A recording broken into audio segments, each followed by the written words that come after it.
Le docteur Dine, pour sortir, on donne cette information qui tombe également. Selon l'OMS, 250 millions d'Africains pourraient donc attraper le coronavirus en un an, mais les experts de cette organisation pensent que plus de gens y survivront qu'aux États-Unis et en Europe parce que beaucoup d'Africains sont jeunes. Docteur Emmanuel Dine, peut-être pour sortir des propositions, solutions.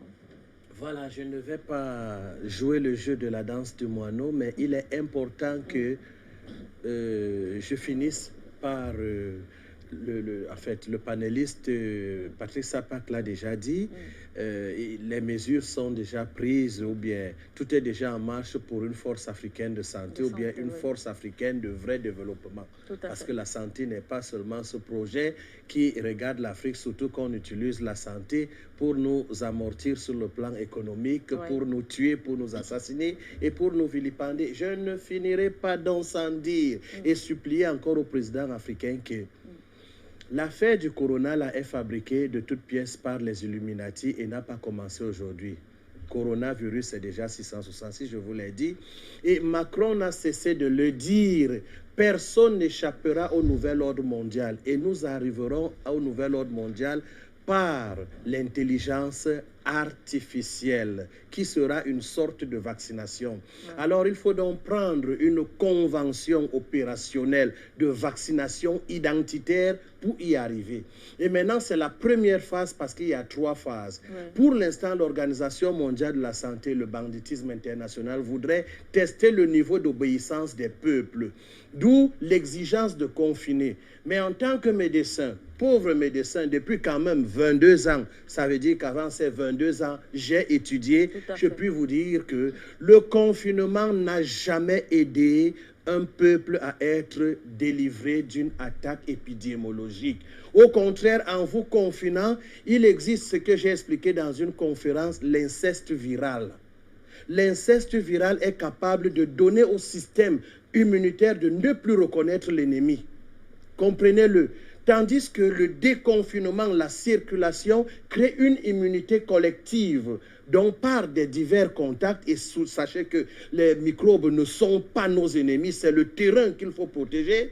Le contact avec l'extérieur envoie des particules microscopiques en nous qui met constamment le système immunitaire en travail pour notre protection. Ça, je pourrais revenir là-dessus parce qu'il va falloir revenir à la vraie immunité et non les bêtises qu'on nous met aujourd'hui dans des facultés de médecine, transformant des médecins en agents très dangereux. Parce que je vous assure, même le fait de vous asphyxier là, avec les masques, c'est pour vous fragiliser. Ça fait 50 à 60% de votre gaz carbonique qui revient dans votre intérieur. Et pendant ce temps, vous faiblissez parce que l'énergie amplifiée ou bien gérée par une bonne oxygénation du corps n'est plus là du tout. Mais les médecins réciteurs de cours, malheureusement, ne vous en parlent pas. Toutes les résolutions qui sont prises là sont mauvaises. Comme ces fûts qu'on trouve là dehors, regardez, vous ouvrez un robinet dont vous déposez votre Covid, vous lavez les mains et qui ferme? C'est encore vous. Vous reprenez le Covid. Autant d'imbécilité qui démontrent qu'il n'y a pas eu concertation scientifique, mais une histoire politique décidée un certain jeudi, le 12 mars en Belgique, et les Africains ont copié-collé dans une sorte de folie qui dérange même parce qu'il suffit de réfléchir comme le patriarche disait tout à l'heure pour comprendre qu'on imbécilise les gens. Donc 50 personnes, le virus se calme. En tout cas, j'ai vu dans les restaurants, tout le monde entre, il baisse. Il met en berne son masque. Le Covid attend. Il mange d'abord. Après, il remet. Le Covid frappe. Des imbécilisations comme ça ne doivent plus exister.